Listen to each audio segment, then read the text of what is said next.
মিনিটের আবেগ মাগো 5 মিনিটের মন কে তুমি মা দেখতে দিলা না এই পৃথিবীর মুখ জোর করে আসিনি তোর শরীরে আমি পৃথিবীতে নাকি সন্তান হয় মায়ের কাছে দামি তবে কেন সুখের ভুলে আমায় পেটে নিলা সুখের শেষে কেটে ছিঁড়ে আমায় ফেলে দিলা একদিন তুমি আমার কাছে আসবে ঠিকই মাগো কি বলবে আল্লাহর কাছে জমা করে রাখো আমি তো বেঁচে গেছি বেঁচে গেল মান নইলে লোকে বলতো মরে অবৈধ সন্তান একটু অবৈধ সুখ পেতে মা আমায় পেটে নিলে কলঙ্কের ভয়ে তুমি আমায় ছুঁড়ে ফেলে দিলে তোমার মাও করতো যদি তোমার মাও করতো যদি তোমার সাথে এমন বুঝতে মাগো সেদিন তুমি মৃত্যুর যন্ত্রণা কেমন তোমার কাছে ফোন করিলে পাই গো শুধু ওইটি ও গিন্নি কার সাথে করো তুমি মিটিং ও গিন্নি কার সাথে করো তুমি মিটিং তোমার কাছে তোমায় আমি ফোন করিলে পাই গো শুধু ওইটিং ও গিন্নি কার সাথে করো তুমি মিটিং তার কাছে দেখা হলে বলে আপা ফোন করেছে তার সাথে কথা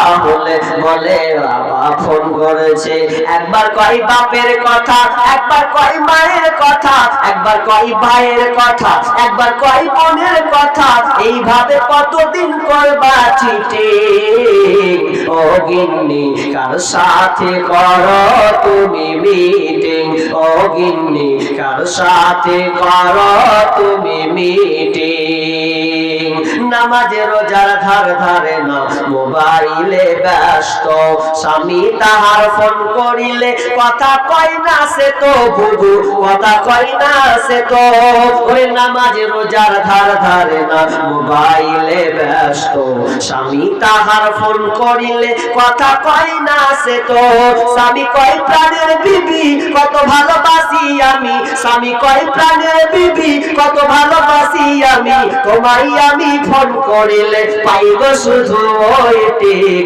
ও গিন্নি কার সাথে করো তুমি মিটিং ও গিন্নি কার সাথে করো তুমি মিটিং তোমার কাছে তোমায় আমি ফোন করিলে পাইব শুধু ওইটিং ও গিন্নি কার সাথে করো তুমি মিটিং ও গিন্নি কার সাথে করো তুমি মিটিং মিথ্যা কথা বলা যাবে না মিথ্যা যদি আপনি বলেন চুগলখড়ি করে বেড়ান এর কথা ওকে লাগান অথচ আজকে বর্তমানে যত ব্যবসা আছে খালি মিথ্যার মিথ্যা মিথ্যা ফলবালা বলেন চালবালা বলেন তরকারি বালা বলেন আলু বালা বলেন যত ধরনের ব্যবসা আছে মিথ্যা না হলে ওর ব্যবসা চলে না আবার কথা বলে মৌলভী সাহেব মিথ্যা কথা না বললে আমার ব্যবসা চলবে না না না এটা তোমার মিথ্যা কথা সত্য কথা বলে তুমি ব্যবসা করো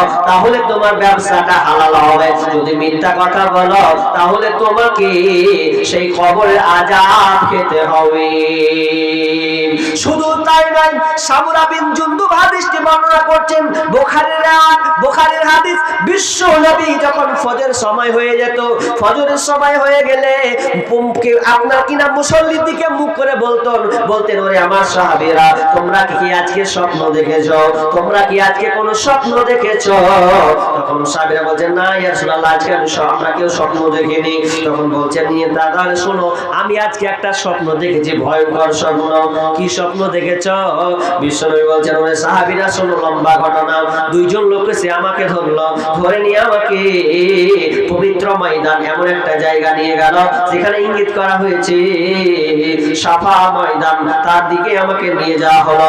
ওই দিকে আমাকে নিয়ে যাওয়ার পর প্রথমে একটা দৃশ্য দেখতে পেলাম। দৃশ্যটা কি রে বন্ধু? দৃশ্যটা কত খাতারনাক! আমি দেখতে পেলাম একটা লোককে, একটা ফিজর লোক তার গালকে চিড়ছে, এইভাবে গালটাকে চিড়ছে, শিবার দিয়ে আকড়া দিয়ে তার গালটাকে চিরা হচ্ছে। এদিক থেকে আবার এদিক থেকে, এদিক যখন সম্পূর্ণ চিরা হয়ে যাচ্ছে আবার বামটা ধরছে, বামটা যখন চিড়ছে এটা ভালো হচ্ছে, আবার এটা চিড়ে ফেড়ে বের করে দিচ্ছে, রক্ত চড়ছে। এতটা আযাব দেওয়া হচ্ছে। এক নাম্বার দুই, দ্বিতীয় নম্বর দেখতে পেলাম ঘাড়ের উপর করে চিত হয়ে শুয়ে আছে। ওই লোকটার মাথায় একটা ফেরেশতা তার মাথায় এমন জোরে মারছে, মাথাকে চৌচির করে দিচ্ছে, মগজগুলো বেরিয়ে চলে আসছে। এত জঘন্য, এত মগজ দিয়ে রক্ত বের হচ্ছে, কি কেন হচ্ছে? তারা বলছেন চলেন সামনের দিকে। আবার সামনের দিকে যাই, 3 নম্বর 3 জায়গায় দেখতে পেলেন তন্দুরি রুটি যেখানে করা হয়। তন্দুরি দেখেছেন রুটি করা হয় না? তন্দুরি, সেই তন্দুরির মুখটা ছোট, ভিতরটা গর্ত অনেক। সেখানে দেখছে অনেক মানুষ দাও দাও দাও দাও করে জ্বলছে, একটার পরনে কাপড় নাই, ছেলে আর মেয়ে আছে, জমা জমা হয়ে লেগে আছে। আগুনটা যখন জ্বলছে দাও দাও করে যেন উপরে উঠে যাচ্ছে, মনে নিচে নেমে যাবে। আবার যখন আগুনটা নামছে তো নিচে আবার সবটিকে নিচের দিকে নিয়ে চলে যাচ্ছে। বলছেন এটা কেন, কি শাস্তি, কেন শাস্তি দেওয়া হচ্ছে? আগে চলেন। নাম্বার 4 নম্বর জায়গায় দেখতে পেলাম বিশ্বনবী ভয়াবহ দৃশ্য দেখতে পেলেন। দৃশ্যটা কি? নদী রক্তে ভাসছে ভাসছে, নদী রক্ত, পানির আপনার নদী নয়, পানির নদী নয়, নদীটা হচ্ছে রক্তের নদী। ওই রক্তের নদীতে দেখতে পাচ্ছে একটা লোক আসছে, আর একদিকে একটা লোক দাঁড়িয়ে আছে, পাথর দিয়ে তার মাথায় মুখে মারছে। যেমনই মারছে আবার ওই দিকে উঠার জন্য চেষ্টা করছে, ওদিক থেকে পাথর মারা হচ্ছে। এক কথায় সে উঠতে পারছে না, না নিচে ধরছে, না ডানে ধরছে, না বামে ধরছে। মনে হয় মহাসমুদ্রের মধ্যখানে তাকে ফেলে দেওয়া হয়েছে, কোনো কিনারা আসে পাই না। আলোচনা বলছেন কেন শাস্তি হয়েছে জি? বলছে আরো সামনে চলেন। সামনে গিয়ে তিনি সুন্দর শ্যামল ভালো একটা জায়গা নিয়ে গেলেন। জায়গাতে নিয়ে গিয়ে তিনি দেখতে পেলেন একটা বট গাছ, বট গাছের চারদিকে একটা বৃদ্ধ লোক, বয়স্ক লোক, তার সঙ্গে কত ছোট ছোট ছেলে মেয়ে আছে। ওই ছোট ছোট ছেলে মেয়েরা তার সঙ্গে খেলনা করছে। তারপরে দেখলাম একটি পাশে আগুন নিয়ে দাও দাও দাও দাও করে জ্বালাচ্ছে। বলছেন এটা কি? বলছে সামনে উপরে চলেন। এরকম বট গাছের উপরে যখন উঠিয়ে দেওয়া হলো, উঠিয়ে দিয়েছেন, আহারে এত সুন্দর দৃশ্য। সেই দৃশ্যতে দেখলাম বৃদ্ধ যুবক, বৃদ্ধ যুবক, ছেলে মেয়ে সবাই, নর নারী, ছোট বড় সবাই যেন ওখানে আছে। তারপরে আবার উপরে উঠানো হলো, একটু উপরে দেখলাম সেখানে যুবক আর বৃদ্ধ লোক আছে। এরপরে সম্পূর্ণ করার পর এবার বিশ্বনবী বলছেন বলো না কি ওগুলা হয়েছিল? তখন ফেরেশতারা বলছেন ইয়া রাসূলুল্লাহ, আমি জিবরাইল হচ্ছে মিকাইল, আপনাকে দেখাচ্ছি ভয়াবহ দৃশ্য। কি সেই দৃশ্য ভালো করে শুনলেন? প্রথম নম্বর দেখেছিলেন যার গালকে চিরা হচ্ছে, ওই লোকটাকে, যে লোকটা দুনিয়াতে মিথ্যা কথা বলতো, একের কথা ওকে লাগাতো, ওর কথা ওকে লাগাতো, এক কথায় পাশের বাড়ির সঙ্গে সব সময় ভাই ভাই দ্বন্দ্ব লাগাতো, আর ওখান থেকে বেরিয়ে যেত। এই জন্য লোকটার এরকম শাস্তি হচ্ছে। মিথ্যা কথা বলবেন, খুব বাহাদুরি দেখাচ্ছেন, মিথ্যা কথা না বললে আপনার দিন যায় না। মিথ্যা কথা বলবেন, গাল চিড়ার শাস্তি আপনাকে পেতেই হবে। ওটা শাস্তি কোথাকার? ওটা কবরের শাস্তি। ওই শাস্তিটা হবে কবরের শাস্তি। কবরে তাকে এইরকম শাস্তি দেওয়া হবে। একটা হলো গাল চিড়া, দ্বিতীয় লোকটা কে? যে দ্বিতীয় লোকটার মাথাকে মেরে চাউচির করে দেওয়া হচ্ছে। দ্বিতীয় লোকটা বিশ্বনবী বলছেন, বিশ্বনবীকে বলছেন ফেরেশতারা ওই লোকটা কে? যেই লোকটা কোরআন তেলাওয়াত করত, কিন্তু কোরআন জানতো কিন্তু কোরআন পড়তো না, পড়লেও ঠিক মতন আমল করতো না, কোরআন থেকে সে অনেক দূরে থাকতো। এই জন্য তার এই শাস্তিটা এরকম হচ্ছে। নাম্বার 3 নম্বর ব্যক্তিকে আমি দেখলাম অনেক লোক ছেলে মেয়ে একসঙ্গে উলঙ্গ আপার ন্যাঙ্গা হয়ে তারা জাহান্নামে দাও দাও দাও দাও করে চলে তন্দুরের মতো গর্তের মধ্যে। ওরা কারা? ওরা হচ্ছে যারা দুনিয়াতে জিনা ব্যভিচার করত। মুসলমান আজকে দেখা যায় জিনার শৈলাভ চলছে। জেনা কত খারাপ হয়েছে জানেন? মোবাইল থেকে যদি শুরু করেন, আমি গতবার বলেছিলাম এবিসি নিউজের রিপোর্ট দিয়েছিলাম যে ভারতবর্ষে 5 লাখ শিশুগুলোকে হত্যা করা হয়। এটা এখন আবার বেড়েছে, 5 লাখ শিশুকে হত্যা করা হয়। তো 3টা কারণ তারা বর্ণনা করেছেন। একটা কারণ কি?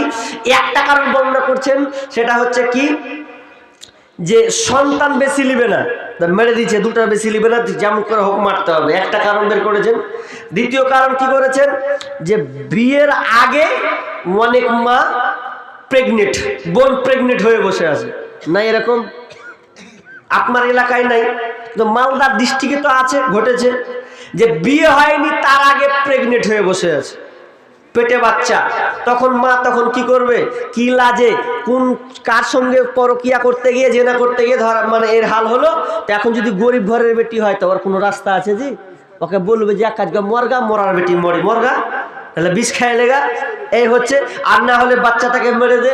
আহা, 10 মিনিটের আবেগ মাগো, 5 মিনিটের মন, কে তুমি মা দেখতে দিলা না এই পৃথিবীর মুখ, জোর করে আসিনি তোর শরীরে আমি, পৃথিবীতে নাকি সন্তান হয় মায়ের কাছে দামি। তবে কেন সুখের ভুলে আমায় পেটে নিলা, সুখের শেষে কেটে ছিঁড়ে আমায় ফেলে দিলা। একদিন তুমি আমার কাছে আসবে ঠিকই মাগো, কি বলবে আল্লাহর কাছে জমা করে রাখো।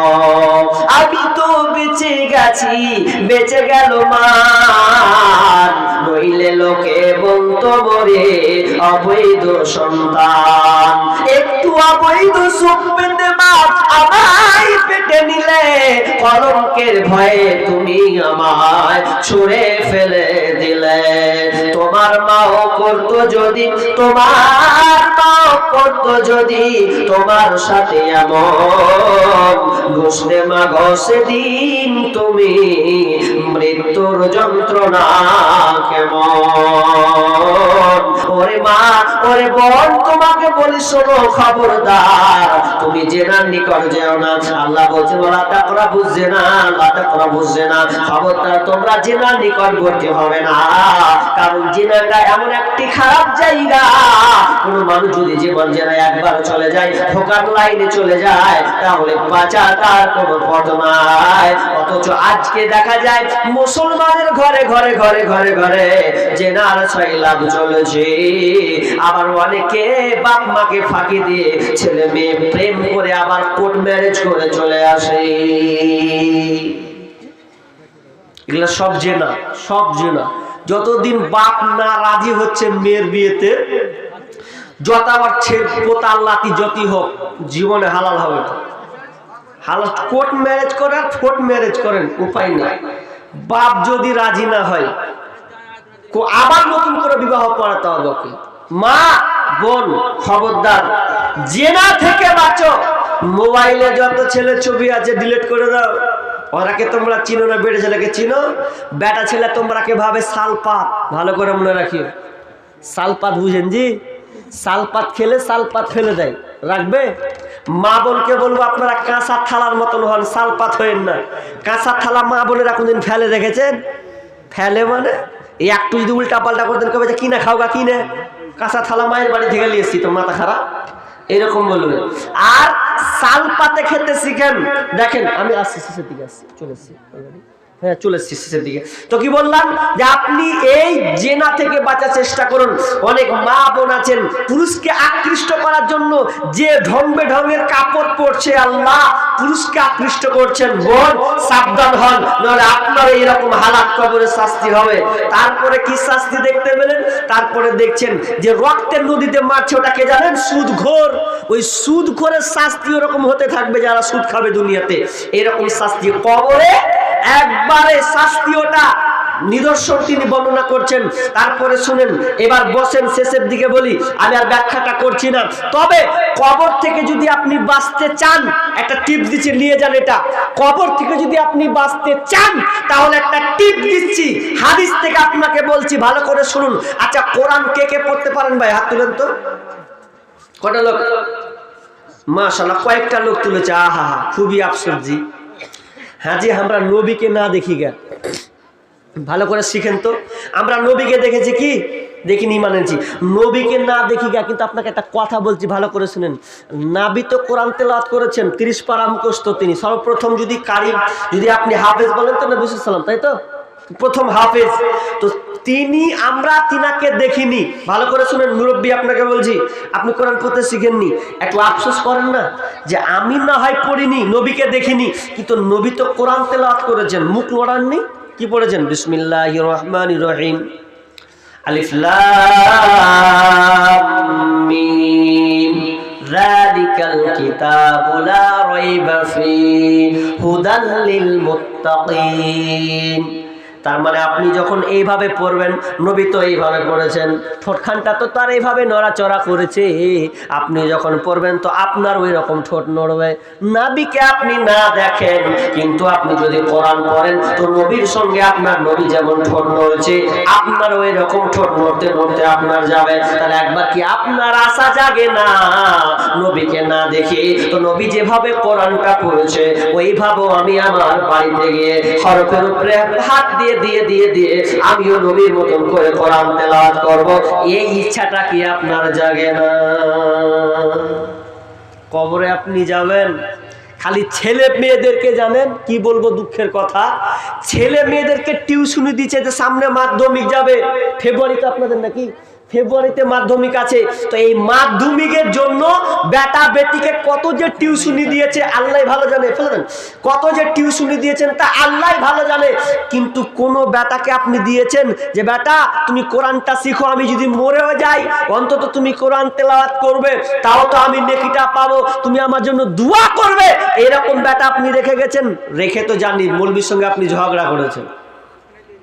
কারণ আপনার ছেলেকে যখন আপনি পড়াচ্ছেন টিউশনিতে 500 টাকা 1000 টাকা কোনোদিন কেয়ার করেননি, কোনোদিন বলেনি যে কমলেন দিয়ে দিয়েছেন বেটাকে পাস করাতে হবে। আর মৌলবীকে যখন বলছি যে 100 টাকা নেন 200 টাকা নেন, কোনোদিন বুক ফুলিয়ে বলেছেন মৌলবী সাহেব আমার ছেলেকে আপনি কোরআন শুদ্ধ করে আপনাকে আমি মাসে 500 টাকা 1000 টাকা দেব, এরকম বলেছেন? জি না। যেই আখেরাতে আপনার জন্য কাজে লাগবে, দুনিয়াতে যতই ডিগ্রি করুক আপনার ছেলে আর আপনি, কোনো কামিয়াব হবে না। কবর থেকে বাঁচুন, কারণ বিশ্বনবী কবর থেকে আমাদেরকে বাঁচতে বলেছেন। এবং দোয়া পর্যন্ত শিখিয়ে, লাস্টে শিখাবো দোয়াটা, যারা শিখবেন ছোট্ট দোয়া, এই দোয়াটা আপনি তার তাসাহুদে বসেও বলতে পাবেন, এমনি সময়ও বলবেন, কোনো অসুবিধা নাই। কিন্তু দুর্ভাগ্যজনক আমরা কবর থেকে বাঁচার চেষ্টা করি না, অথচ কবর। শুধু তাই নয়, আপনি কবর থেকে যদি বাঁচতে চান তাহলে আপনাকে কি করতে হবে? দান করতে হবে। শুধু তাই নয়, যারা কোরআন পড়তে জানেন, একটা সূরা আছে, সূরা নাম হচ্ছে সূরা মুলক। সূরা মুলক জানেন কি? এর প্রথমটা কি? তাবা, তাই তো? তাবারাকাল্লাযী বিয়াদিহিল মুলক। এই সূরাটা আপনি পড়বেন, কারণ বিষ্ণু বলেছেন সূরাতুল তাবারাকা হিয়াল মানিয়াতু মিন আযাবিল কবর। বিষ্ণু বলেছেন যারা প্রতিদিন সূরা মুলক পড়বে, এই সূরা মুলক পড়লে ওদের কবরে শাস্তি হবে না, কবরের শাস্তি তাকে টাচ করবে না। যখন লাশকে রাখা হবে পায়ের দিক দিয়ে রাখা হয়, পা বলবে খবরদার খবরদার, একে টাচ করবে না। কোমর পর্যন্ত যাবে, কোমর পর্যন্ত বলবে খবরদার লাশকে টাচ করবে না, খবরদার টাচ করবে না। মাথা পর্যন্ত যাবে, খবরদার লাশকে টাচ করবে না, খবরদার টাচ করবে না, কারণ সে আমাকে পড়েছে। সূরা মুলক এসে বলবে খবরদার এই লাশকে শাস্তি দিবে না। তাহলে অন্তত আপনি আগে কোরআনটা পড়তে শিখুন, খুবই সহজ। কিছু পারুন আর না পারুন, দেখেন 4 মাস 6 মাস লাগবে, আপনার বয়স 40-50 হলেও আপনি পারবেন যদি আপনি ইচ্ছা করেন। আমি পড়িয়েছি, আমি তো 2 বছর থেকে জলসা প্রোগ্রামে আছি।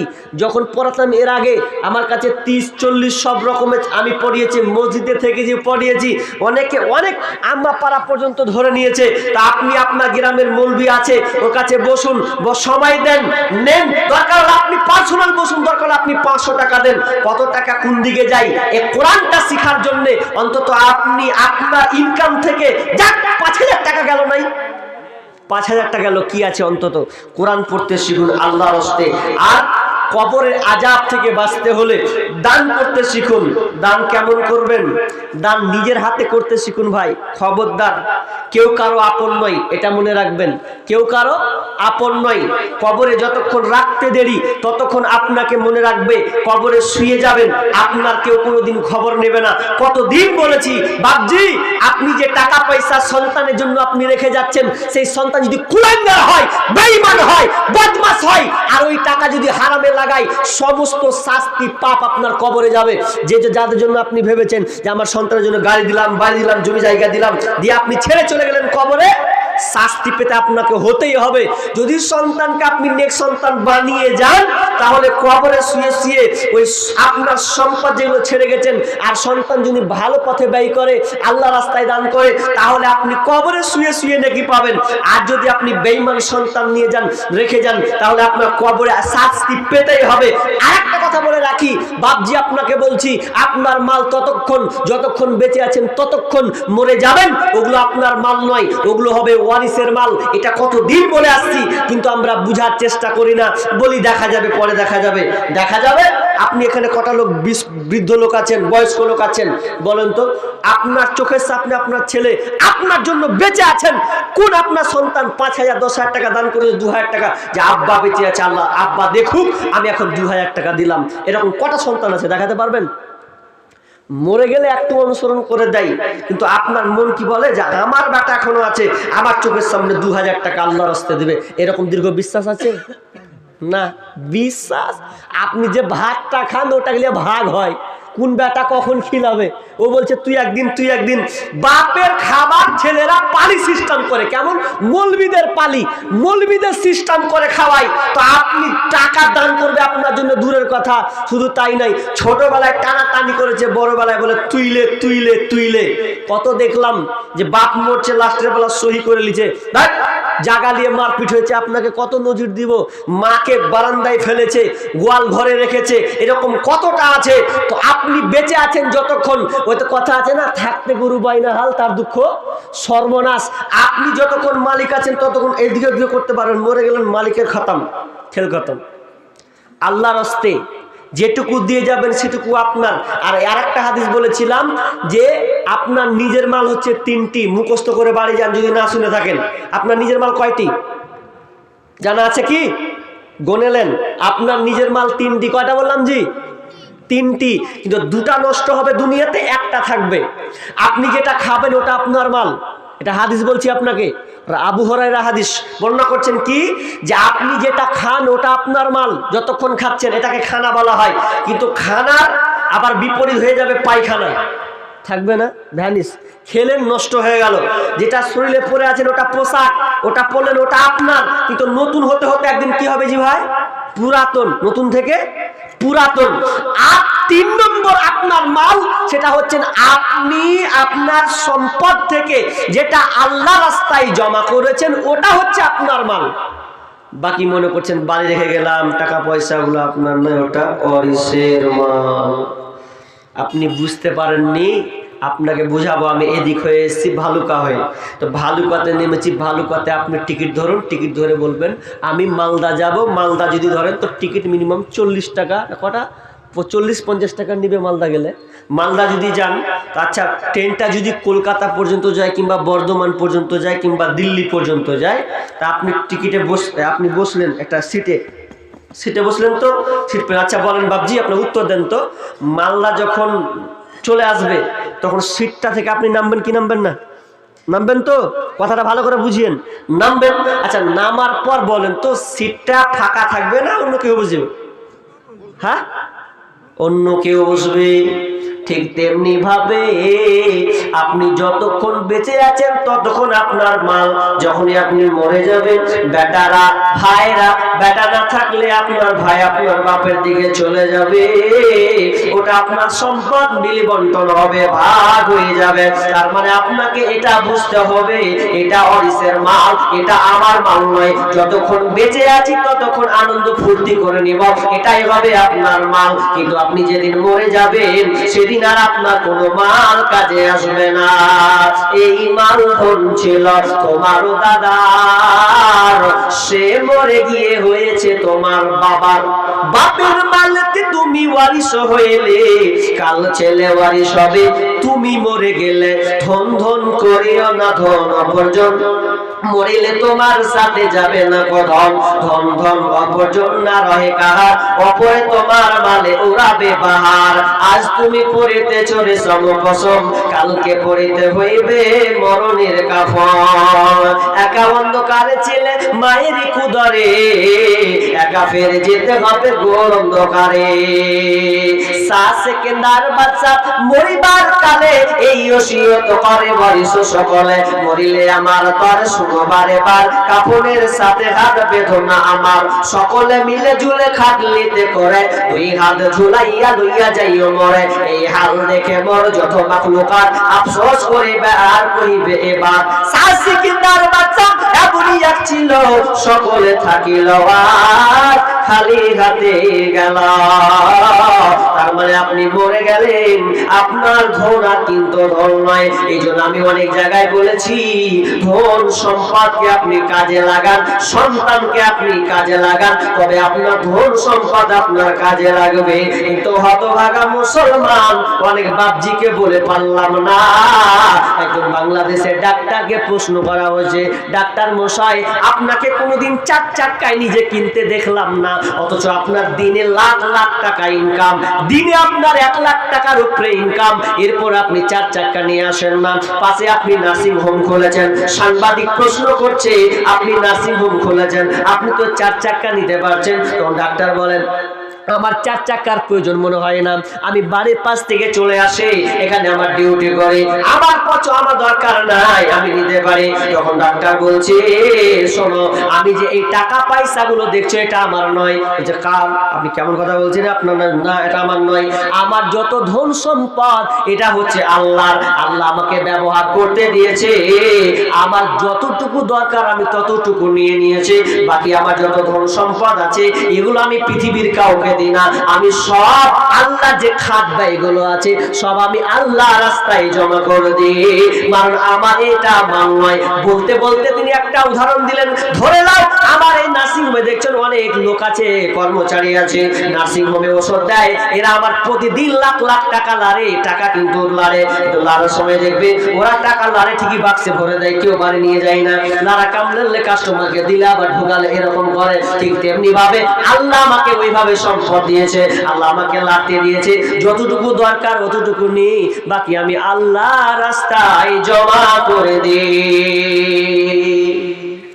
ও ডাক্তার বুঝলো যে এটা আমার মাল নয়, বাকিটি আল্লাহর মাল। আসলে আমাদের মাল এগুলো নয়, আল্লাহ আমাদেরকে ব্যবহার করতে দিয়েছে, যতটুকু দরকার ব্যবহার করে নাও, বাকি তোমাকে ছেড়ে যেতে হবে। বন্ধু শেষে একটি কথা বলি, টাচ একটি কথা ভালো করে শুনেন, যখন আপনি মরে যাবেন, লাশ হয়ে যাবেন, দেখেন না আপনারা, আজকে আমি যখন আসছিলাম আপনাদের গ্রামের কে মারা গিয়েছে, ডাক্তার ইব্রাহিম শেখ, দেখেন তো মারা গেল, আপনারা সবাই রেখে চলে এসেছেন, আচ্ছা কেউ কি তার খবর নেবে? আর কেউ খবর নেবে না।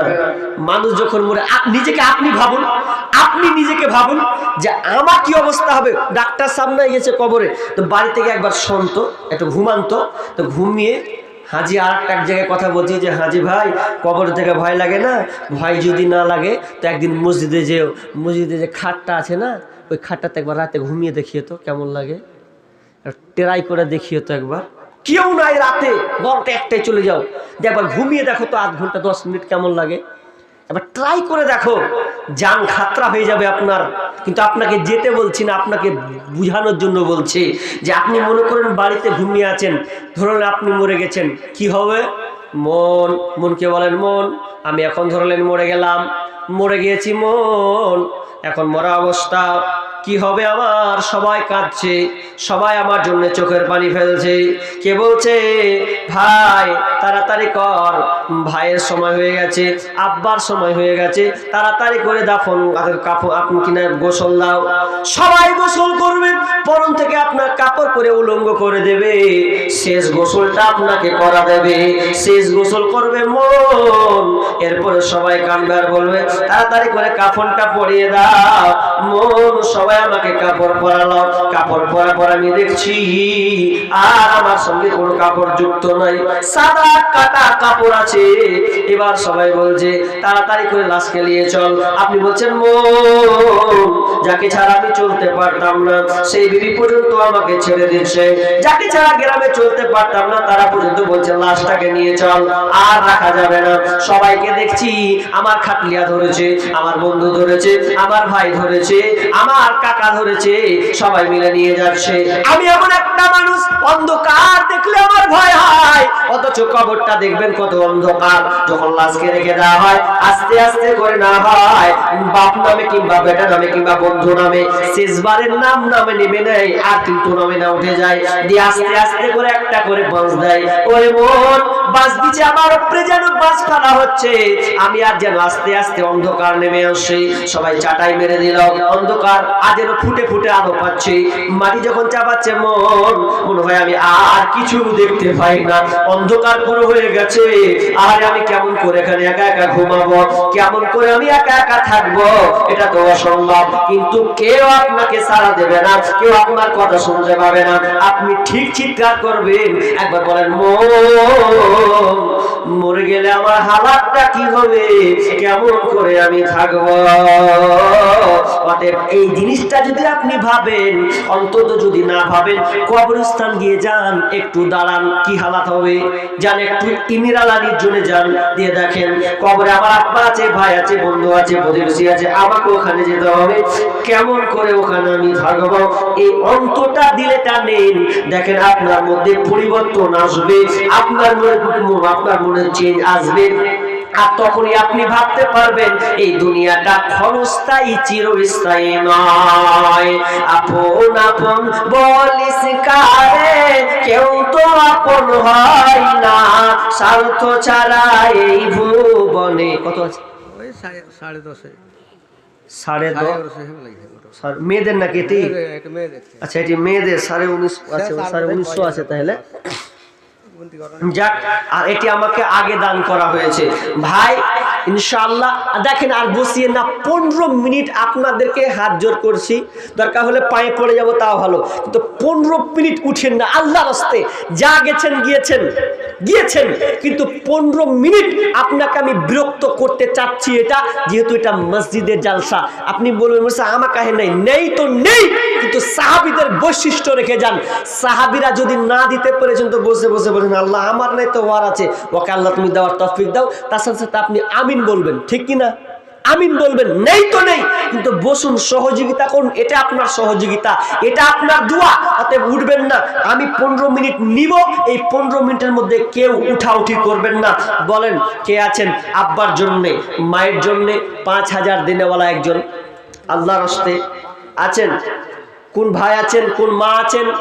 বোন আপনি কোন দিকে আছেন? যে দিকে থাক, ডান দিকে আর পেছন দিকে যেখানে থাক, বলেন আপনার স্বামীর জন্য আপনি দেবেন না? আপনার জন্য আজকে সুযোগ হয়েছে, আল্লাহর রাস্তে বলেন 5000 একটা লোক নাই, বলেন আব্বার জন্য। আমি আগেই বলেছি বাপ যে দান করাটা অত সহজ নয়, যে বাপ বেঁচে আছে, বাপ চোখের সামনে দিব 2-4 হাজার টাকা, এটা খুবই কম। সাইফুদ্দিন মেম্বার। কি নাম? সাইফুদ্দিন মেম্বার। কাকা হলো, কাকিটা মারা গেছে, ওনার আপনার কাকি, আর ওই মেম্বারটা আপনার কাকা, তাই তো? তিনি মেম্বার আছে না গেছে? ওই উনি বর্তমান ও ছিলেন এককালের নাকি? আচ্ছা, তো অবস্থা কেমন কি? 2000 টাকা দিচ্ছে, হ্যাঁ? তো কাকা তালা আমারও কাকা হোক নাকি? কাকা জি 2000 টাকা হচ্ছে, আর কিছু পাবো না? হ্যাঁ আমি এলান করবো যে 5,000 টাকা একটা লিবো একটা কলম, আর আমি শেষ বক্তা, যদি একটা 5,000 না পাই তো কেমন লাগবে না জি? তো চাচা হবে না আর 3,000 টাকা যোগ করে? হ্যাঁ নেই, 6 মাস পরেও হবে না? বাকি করে দেন, বাকি করে দেন, আপনি দেন শেষ। দেখেন এটাই আপনার শেষ মনে করলেন, আমিও শেষ তো আপনিও শেষ, তো করে দিব। মাশাআল্লাহ, লিল্লাহি তাকবীর, আল্লাহু আকবার। চাচা যান, তিনি 2,000 টাকা নগদ, 3,000 টাকা যখন পারবেন তিনি এই মসজিদে, কি নাম? ডাক্তার রবিউল, 500 টাকা। ডাক্তার মানুষ 500 টাকা দিয়ে, কই রবিউল কোনটা? আমার মা মারা গেছে, কিরা জন্য 1000 টাকা দিলাম। আপনার মায়ের জন্য 1000 টাকা। মাস্টার কিসের মাস্টার? মাস্টার লাই ভাগা দিয়ে কইছে লাগাইছে। মাস্টার একটা সচিব আছে, আচ্ছা, তো 1000 টাকা দিলে হবে মাস্টার মশাই? আল্লাহর রাস্তে দেখেন, মাস্টারের লেগে সামনে গানা করবো, ডাক্তারের লেগে বানাচ্ছি তো মাস্টারের লেগেও বানাবো, যা হয় হবে। ডাক্তাররা যা মান সম্মান তুলে না, যেখানে যেখানে 500 টাকা ভাদু। ভাদু 500 টাকা আর রবিউল 500 টাকা। তো একটা মাস ডাক্তারটা কই? 500 টাকা দিলে ওটা কই? ডাক্তার তো পালিয়ে গেছে। পালিয়ে গেলে হবে? দেখেন ওকে কি দেখেন, আজ গোপন ফাঁস করবো আর গেছে, ডাক্তারের লেগে গোপন ফাঁস করবো, গাজালের মাধ্যমে গোপন ফাঁস করবো, যা হয় হবে। বাড়ি যাবো না তো যাবো না, জায়গা শুন। হ্যাঁ বলেন। নাজির নাম্বার প্রথমে 1000 দিয়েছিল। আচ্ছা, কি নাম? নাজির নাম্বার। নাজির মেম্বার। 1000 2,000 টাকা এখন দিলে 1000 বাপমান না। ও মানে আগে 1000 এখন 1000। আল্লাহুম্মা সাল্লি আলা কি বলে না? 2,000 টাকা। 2000 টাকা পার্টি থাকলে কোহেনজি ছাড়িয়েন না। এটা কি কি নাম? মজিবুর। ভালো করে কহেন না যে মুখে লিয়ে কি যে আল্লাহ আকবার। মজিবুর রেখে কত? 500 টাকা। আল্লাহুম্মা সাল্লি আলাইহি আল্লাহুম্মা বারিক লাহায়াক বারাকাল্লাহ। রব্বুল আলামিন অনেক দান, ক্ষুদ্র ক্ষুদ্র দান স্বামীর জন্য, স্ত্রীর জন্য আছে, আব্বা মায়ের জন্য দান করেছেন মাবুদ রে, বিবির জন্য দান করেছে মাবুদ। আল্লাহ তুমি দানকে আল্লাহ তুমি কবুল করে নাও মালিক। তারা কবরে কবরস্থ আপনার ধরা খেয়ে আছে, তোমার কাছে পাড়ি দিয়েছে মাবুদ রে। ইহ জগৎ তারা পরজগতে পাড়ি দিয়েছে, পরজগৎ ভয়ঙ্কর জায়গা, কবর খুব ভয়ঙ্কর জায়গা মাবুদ। মেহেরবানি করে আল্লাহ তুমি ওই কবরকে প্রশস্ত করে দাও আল্লাহ, তুমি তাদের কবরকে আলোকিত করে দাও, জান্নাতি বিছানা বিছিয়ে দাও আল্লাহ। যাদের মা মারা গিয়েছে, স্ত্রী মারা গিয়েছে আল্লাহ, তুমি তাদেরকে ধৈর্য রাখার তৌফিক দান করো, আমিন সুম্মা আমিন। মাজরুল একটা ফ্যান। কি নাম? মাজরুল। মাজরুল একটা ফ্যান। ফ্যান তো মনে হয় অনেক লাগবে নাকি হাজি? ফ্যান দেন, বালি দেন, পাথর দেন, সিমেন্ট দেন, যা আছে। রানু 1 কুইন্টাল ভর্তি। রানু আসল নাম কি? ভালো নাম কি গো? রানা। রানু, রানা, এগুলো কিন্তু ভালো নাম।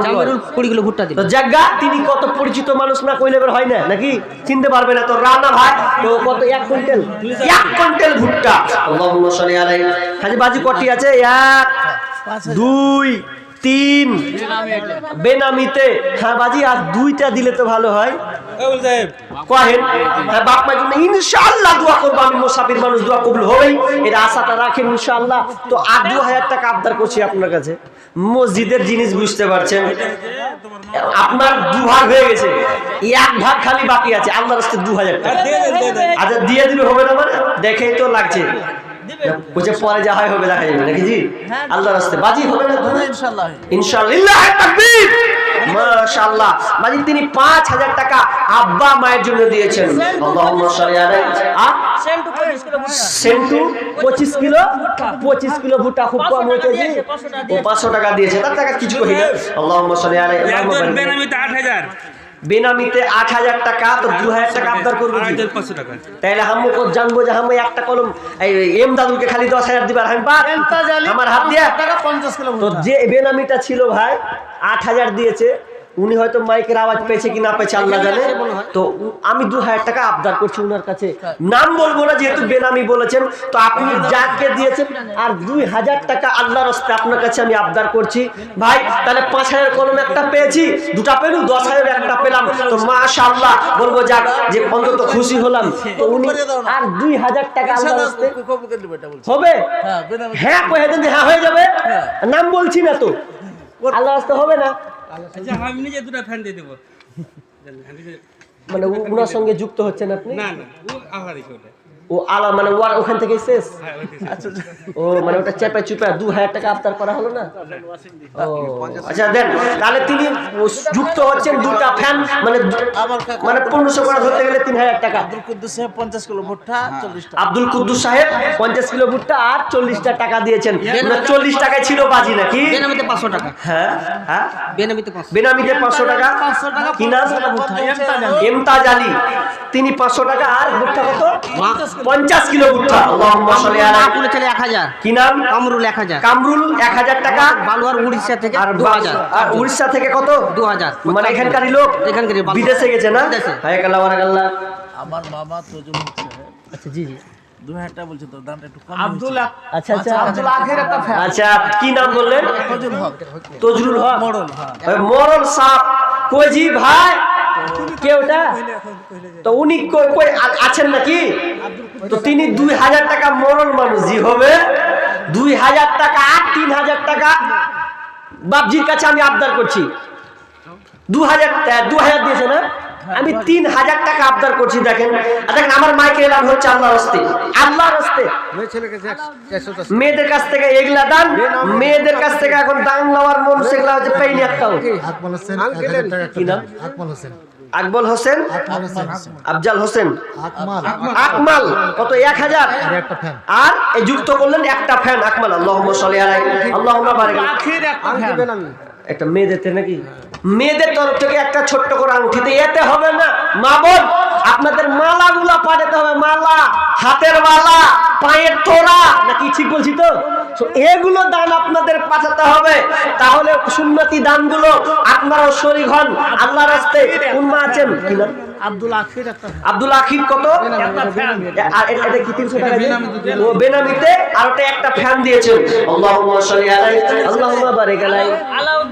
আলাউদ্দিন দিয়েছেন 100 টাকা নগদ আর 10 কিলো সরষা আর 30 কিলো ভুট্টা। আল্লাহুম্মা সাল্লি আলাইহি আল্লাহুম্মা বারিক আলাইহি।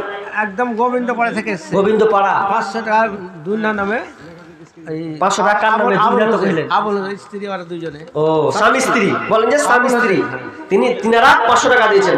আল্লাহুম্মা সাল্লি গোবিন্দপুর বললাম আল্লাহুম্মা সাল্লি আলাইহি আল্লাহুম্মা বারিক আলাইহি। আল্লাহ স্বামী স্ত্রী জন্য দুজনে মিলেন আল্লাহ 500 টাকা দিয়েছেন। আল্লাহ তুমি তাদেরকে কবুল করে নাও। আরেকজন 50 আর 100 টাকা। মালিক আমার হাতে অনেক দান শেষ রজনীতে আল্লাহ আমি বলতে পারবো না, আমি ভুলে যেতে পারি, কিন্তু আল্লাহ তুমি আলিম বিজাতিস সুদূর, আল্লাহ তুমি অন্তর্যামী সমস্ত খবর রাখো। মালিক রে যা উদ্দেশ্যে দিয়েছে স্ত্রীর জন্য, স্বামীর জন্য, মা বাপের জন্য, আল্লাহ যে যার উদ্দেশ্যে দিয়েছে মালিক তুমি তাদের দানকে কবুল করে নাও। মালিক তুমি তাদেরকে ব্যবস্থা বাণিজ্যে উন্নতি দাও, ধান খেতে বরকত দাও। আল্লাহ অনেকে বাইরে থেকে দান করেছে, বিদেশ থেকে করেছে, আল্লাহ তুমি তার হায়াতে তাইবা দান করো। আল্লাহ তুমি তার হাতকে প্রশস্ত করে দাও। আল্লাহ তুমি তার হাতে বরকত বাড়িয়ে দাও। আমিন সুম্মা আমিন। বোর জানে একটা পাঙ্খা দিচ্ছে। 200 টাকা 25 কিলো ভুট্টা। কি নাম? নাজমুল। নাজমুল 25 কিলো ভুট্টা ভুট্টা আর 200 টাকা। তাইলে কি কম পাওয়ারের না কেমন কি? মালান আছে। আরে 1 মন করে দোক তাও তো হয়। নাজমুল ভাই আছেন 1 মন হবে না? 1 মন আর 1 মন মানে কি 40 কেজি? বোর জানে একটা পাঙ্খা। বোরজাহান একটা। আসসালামু আলাইকুম। নিয়মিত ইসলামিক ভিডিও পেতে সাবস্ক্রাইব করুন আমাদের ইসলামকে জানার চ্যানেলটি, আর ভিডিওগুলো ফেসবুক বা যে কোনো জায়গায় শেয়ার করে ছড়িয়ে দিন ইসলামের সশত বাণী।